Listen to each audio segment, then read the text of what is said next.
We are delighted to welcome our next guest back to the Irish NFL show. One of our good friends from Bleacher Report, PFF, the man with the golden voice, Connor Rogers. How are you doing, sir? I'm good, guys. I'm excited to be back. I'm feeling good. It's always great to talk to you. So this is going to be a lot of fun. Thanks for having me. How has your summer been? We last spoke to you just after the draft, and obviously now we're at the beginning of August. How has kind of the downtime, if there is any sort of downtime in the NFL, how was that for you? It's great. I mean, you go through the craziness of the draft. I remember the last time I talked to you guys on air was the week after the draft. And I always am guilty of forgetting because of the sprint up to the draft that the 2 weeks after the draft are insane because now you have this pool of almost 300 players thrown into the NFL, and every single person that's a fan or covers every single team wants to know what these guys bring to the team. So you go through all of that, and then you get towards the end of May, and then you can finally catch your breath. And I like that part, and I get to relax. I get to go some places, nothing crazy. And then about 3 weeks in, without anything going on in football, I feel like I'm losing my mind of boredom. So I'm very happy to be what seems like unfrozen as it's August now because preseason football is about to get underway. I can't wait. I miss it. I feel refreshed and rejuvenated, and I think that's the most important thing. Yeah, I think that's what you want at this time of the year. But I have to jump in because the training camp is just back, but we've already had some big injuries, and my Broncos have lost Tim Patrick, a guy who, was really had kind of balled out over the past couple of years when he didn't exactly have stellar QB play. Now the opportunity with Russell Wilson, it's not to be losing that big body guy outside. How do you think the Broncos could respond? Like, do you leave Judy in the slot because of his creativity? Are you going to lose something if you move him out because he's got to deal with like the stuff on the line of scrimmage? What do the Broncos look to do, Gunner? Yeah, it's really unfortunate, right? Tim Patrick is a guy that I think everybody that watches the NFL really roots for because he kind of has an unprecedented rise to, not necessarily stardom, but being an impact player, like you mentioned, in a situation that has not necessarily benefited him over time. Wasn't a big time draft pick, and he kind of came out of nowhere where then he becomes a fantasy darling or dynasty fantasy darling. Broncos fans obviously love him because he was the guy out of that group that nobody expected to be that guy. Judy was a first round pick. Cortland Sutton, there was always big expectations. And when he's not hurt, he's lived up to them. KJ Hamler, unfortunately, hurt in the past, but same thing where he was drafted. So when you look at it, how do you replace him? The unfortunate reality is a big body target like that is I don't think you can replace his role, but you have to put more expectations on Sutton to be a big outside target that's going to see an uptick in targets if we could believe that. With Judy, I think for me, I would keep him in where he's comfortable. Now, I know he can play outside, but I think you maximize his talent from the slot. And I think for Russell Wilson, fortunately, he's been in offenses that do funnel targets in a very low amount of places. And what I mean by that is Sutton's going to have a high volume. Judy should have a high volume. I don't know how they overall plan to get Alberto continue rolling in this offense, but that's a big body target that can work the seam, can work the middle of the field. Fortunately for the Broncos, and this is something Russ actually has been used to in Seattle, but now it's even magnified, they have one of the best young running backs in the league in Javante that they can also lean on the run game. They could throw him the ball on simple throws in the flat. So it's an unfortunate injury. It does hurt them in a sense, but they have enough skill talent and it's physical skill talent where you're distributing those targets elsewhere, and they'll be able to survive that way. Connor, I suppose over the past week, things have started to come together for the 49ers. Over the past fortnight, they confirmed, which I think everybody knew, which was they were moving on with Trey Lance as the quarterback. Deebo has since signed the contract, and one of the interesting points he made was, "I'm now open to playing any position or whatever the snap is or whatever the play call is. I'm happy to do so." It's amazing what money will do in those situations. But do you think the offense is still geared in that way and structured? Because Trey Lance is very different to Jimmy Garoppolo, and will they continue to run that offense to, I suppose, to support the new quarterback, or will they look to kind of expand the offense because he is a run-oriented quarterback as much as a throwing quarterback?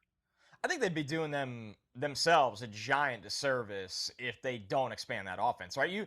Listen, let's go through the process of drafting Trey Lance, right? You traded multiple first round picks to go up into the top 3 to take him, and there was a legit war room debate for weeks over him versus Mac Jones. And I think when you go into that situation, one of the reasons Trey Lance comes out on top is because he possesses a skill set that Kyle Shanahan traditionally has not gotten to work with. Yeah, you can look at the year RG3 had when he first came into the league, and that was unbelievable. And RG3, I'll die on the hill, has a skill set that I don't know if there's not going to be a lot of guys in our lifetime that we see with that kind of skill set before he got hurt. It was special.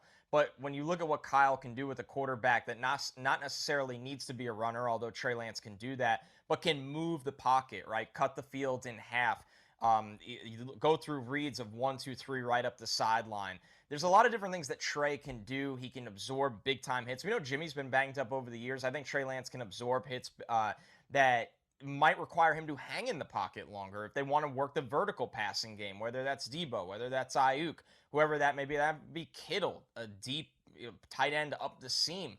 So there's a lot of different things they can do where it forces the defense to respect Trey Lance's mobility. It sometimes forces a linebacker or a safety to be inching up, and that can open up things over the top. So do I think Trey Lance mentally is going to be in a place where Jimmy Garoppolo was yet? That's not fair for a young quarterback that's come out of the FCS that didn't really get to play as a rookie. No quarterback would be there. But physically, because he's so much more talented as a runner and as a deep thrower, that might open up and unlock different portions of this offense that we just haven't seen yet. And that's a scary thought with Kyle Shanahan calling plays.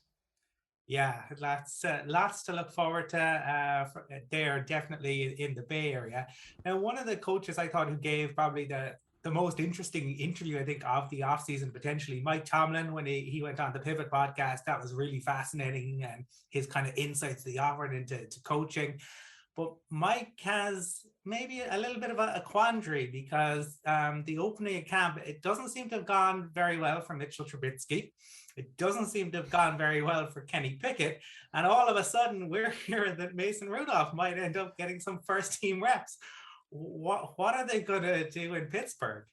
I think that Mason Rudolph is getting the praise is actually a bad sign that he looks the best so far. You don't want that to be the case because Mason Rudolph has been around this league long enough and is a physically limited quarterback that we know what he is on his best day. I think now nobody should have been expecting Mitch Trubisky to come in and have this revitalized career like a Tannehill kind of trajectory where he was dumped by his original team and now he's figuring it out in a new place. Even though he went to Buffalo last year, a lot of people think that was a good refresher for him, a good pause in his career. I don't think anybody should expect that, but can you execute the simple things? This is a team that should be able to run the ball, and they're going to hand the ball to Najee Harris a lot. They're going to throw the ball to Najee Harris a lot. They have skill players galore that can catch the ball, whether it's Pat Freiermuth, the young tight end.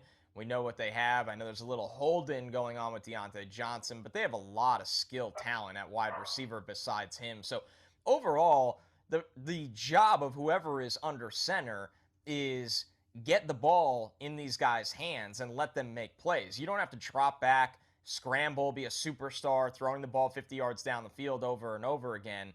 The problem is it sounds like all three of them, for the most part, are not doing the former, the simple part. So it's not time to hit the panic button yet. And Mike Tomlin is an incredible coach. The way he's managed a lot of different personalities over his tenure, he's won big games.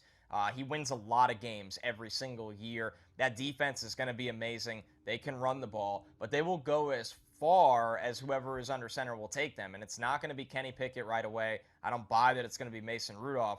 That puts pressure on Mitch Trubisky to not win them games, but like we saw with Jimmy Garoppolo last year with the San Francisco, not lose them games, right? You can be the trailer. You can be pulled by the defense in the run game, but the problem is right now it sounds like we're not there yet where they feel comfortable that that'll be the case. Connor, just rewinding the last year's draft and Tevin Jenkins, offensive lineman with the Bears, a lot of people felt at the time, in terms of the scouting reports, he would go in the first round. And there was obviously concerns around his injuries. And that's potentially why he fell to the second round. I know quite a lot of Bears fans, and they felt he was a pick in the first round. So to get him in the second, they were delighted. He then only played 6 games last year, reports going around this week that they're looking to potentially move him on, and you can understand to a certain extent because it's a new GM, it's a new head coach, there's no loyalty there. The Bears' offensive line kind of reminds me of my Giants, where Dave Gettleman ignored that offensive line for so long, and we've seen what's happened to Daniel Jones. Justin Fields had a tough year last year. What's your expectation for Justin Fields? Because if they don't put this line in place, and it doesn't look like he's done a magnificent job so far this offseason, where's Justin Fields going to be this season in terms of his overall play? It's hard to sit here and be confident in his development. And it's, I like Justin Fields as much as the next guy in that draft. I had him in my top 5 players. And I think when you look at it right now, this new regime has not shown any sign of putting their foot on the gas and helping and aiding his development. All you have to do, guys, is look around the league at the other quarterbacks that were in that draft class and the situations they were in. Mac Jones is different. He was drafted outside the top 10. He walked into a better situation, and it was like that from year 1. But year 2, after a little bit of a disaster for Trevor Lawrence and Zach Wilson, and Trey Lance doesn't count, the Niners are in a different place and he didn't play as a rookie. But let's just focus in on Zach Wilson and Trevor Lawrence, who had tough situations as rookies. This offseason, Jacksonville hired a new coach, a coach that is an offensive mind, has won a Super Bowl, has helped quarterbacks throughout his career, knows the position for obvious reasons.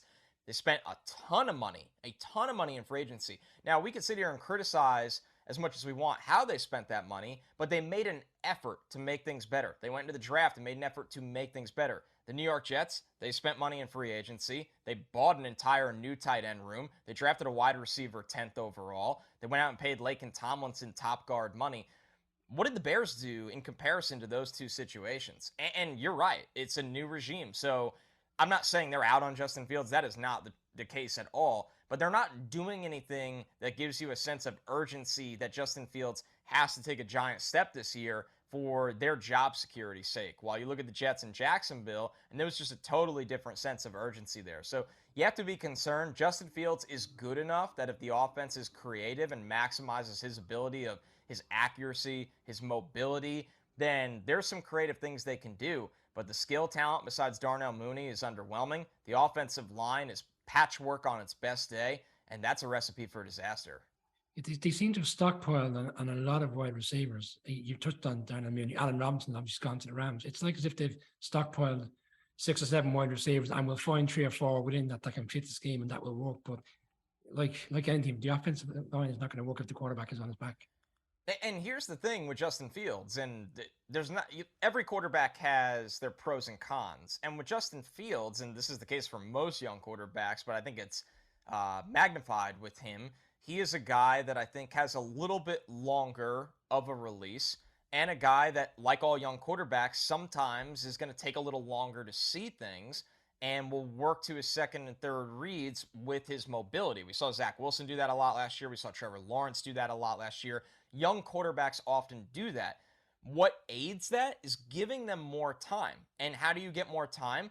Great pass protection. So it's frustrating. I mean, and some people might counter, well, they just added Riley Reif in the final hour of training camp starting. It's not enough. It's an addition that a lot of teams would have made as their swing tackle.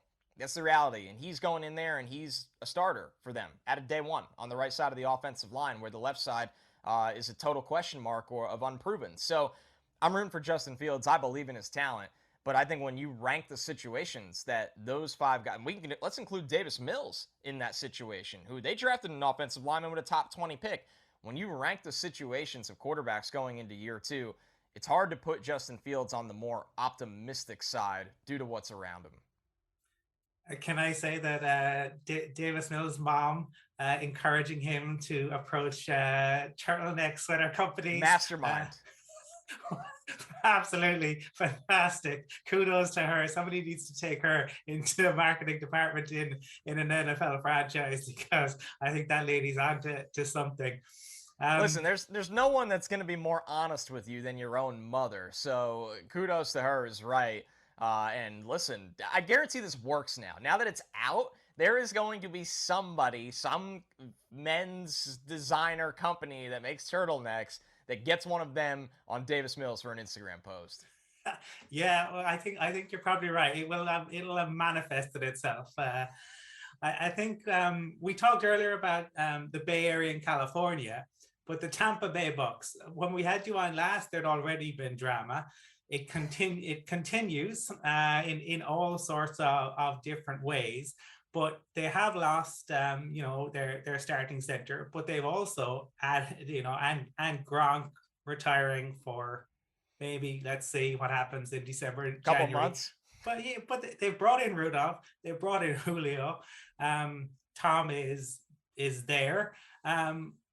What are the expectations for the Bucks with a new head coach, with some new pieces, and obviously they're going to have two new pieces now on that line? Listen, wherever Tom Brady plays, the expectations are simple. It's to be in the Super Bowl again. And I know Tom has those personal expectations every year, rightfully so. And I think the way the torch was passed with the changing of the coaching staff makes the transition a little less jarring, where I'd heard for a long time that when Bruce was going to move on from being the head coach of that team, and we know Todd took a lot of interviews elsewhere, that was Todd's job. And Byron Leftwich has worked under Bruce, where the offense is not going to drastically change in a sense. So I think that's one area where I look at it, and you don't want to minimize the loss of a great coach like Bruce Arians, especially when you get hit with the face of adversity. But overall, that shouldn't change things up. Now, when you bring up the injury to Ryan Jensen, J.C. Tretter is out there on the free agent market, and there's no replacing what Ryan Jensen brings. The nastiness, the leadership, how much he wanted to remain a Tampa Bay Buck and play with Tom. But Tretter is, when you get to this point of camp, the external free agent market is often not pretty. And when you have a gigantic injury, it's pretty rare that you can go find a guy that you could sign and then you could survive in that spot. I think Tretter is the answer in my eyes for that. And if you're Tretter, you've been in Cleveland for a long time. You're a guy that's been, a big spokesman for the NFLPA, the leadership mentality, and all of those things. Why not go chase a Super Bowl down in the Florida sun with Tom Brady? So that's something I have my eyes on. Julio obviously had that idea as well. It's interesting. They got Gage. They got healthy Godwin now. They got Mike Evans. We don't know what will happen with Gronk. Either way, they'll be fine. Leonard Fournette's back in the fold, despite whatever people say about his weight. He'll work that off in the summer. So me, for the Bucks, the stability they have, the ability to re-sign their own free agents, and the fact that Tom Brady came back, the expectations have to be back in a Super Bowl. Connor, we were fortunate to interview General Manager Joe Shane of the Giants there recently, and you could tell throughout the interview how himself and Brian Daboll seem to be on the same page, which is very different to what we've experienced with Gettleman and Joe Judge previously. We're seeing things in camp like 3 players in the backfield: Saquon, Wan'Dale Robinson, Kadarius Toney, stuff that Giants fans haven't seen in a long time. But the one player that's really standing out in this camp, I know it's very early, is Wan'Dale Robinson, picked in the second round. And there was a lot of people kind of questioned that move at the time because Sky Moore was still on the board in the second round. He's gone to the Chiefs and seems to be doing very well there. What's your expectations for Wan'Dale Robinson? Can he have a breakout year, albeit his first year? I think there's a specific way they can use him and will use him. And Daboll's already shown that deck of cards with what he did in Buffalo, where you look at Wan'Dale, and the pick surprised me because I think Kadarius Toney can fill a lot of the same roles. And Kadarius Toney, if he's ready to go and there and healthy, I mean, we saw in flashes what he could do on film. It's real. And with Wan'Dale, it's a similar skill set where you want to use those guys in the slot, and you want to find quick-hitting touches in space to get them the ball to make somebody miss and go. Now, with Wan'Dale, I think you're going to see creativity in a sense of sweeps, reverses, quick-hitting screens, bubble screens, a lot of touches like that are often behind the line of scrimmage to generate yards after contact or generate yards with the ball in his hands. So I think when it comes down to it, that's where Wan'Dale will factor in. We know, obviously, Kenny Galladay is an outside receiver, or should be an outside receiver in that offense. We know Tony's a flex guy that could be moved inside and outside.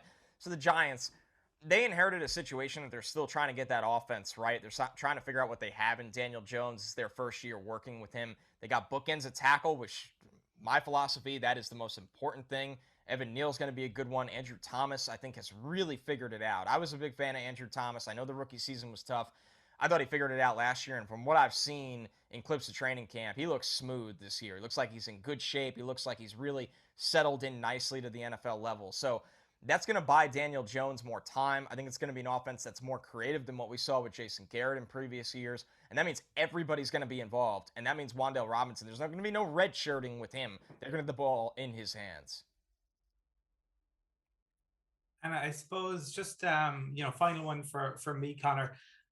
When we spoke to you last, the Chargers were everywhere. It was talking about them, right? They'd had this great kind of off-season free agency. They'd signed people. People were really impressed by their draft class.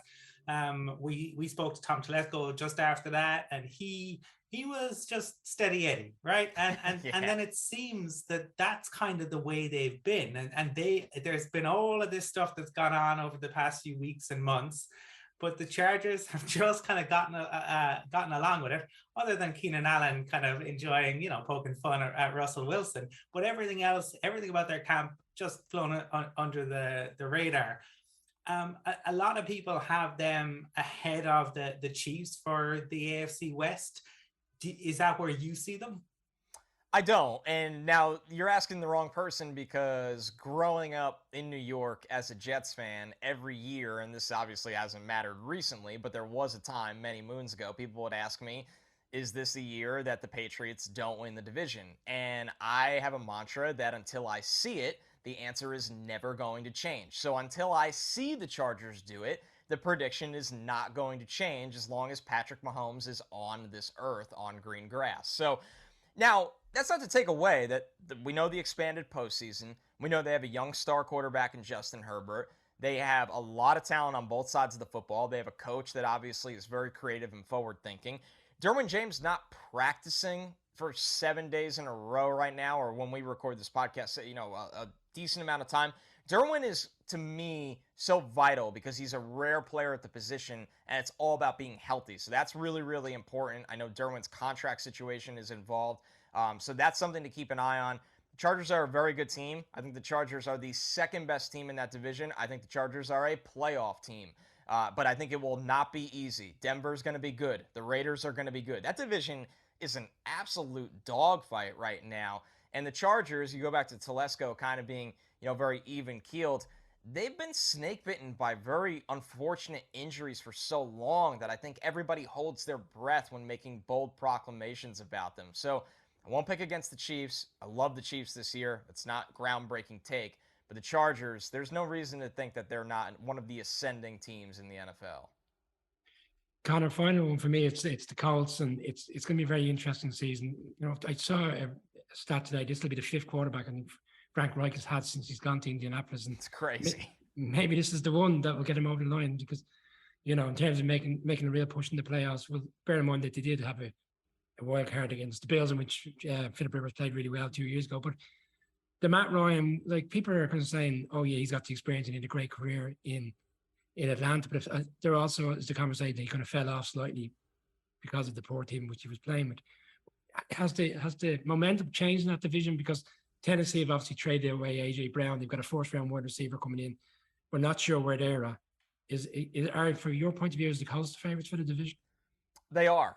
They are my pick. I think that Matt Ryan's demise has been greatly over-exaggerated because of the unfortunate demise of Atlanta's roster over the years. And I think that for the Colts, I think there's a different level or a different mood there with Matt Ryan under center. It felt like there was just a lot of odd question marks during the Wentz era there. They've obviously had a lot of turbulent quarterback situations there recently.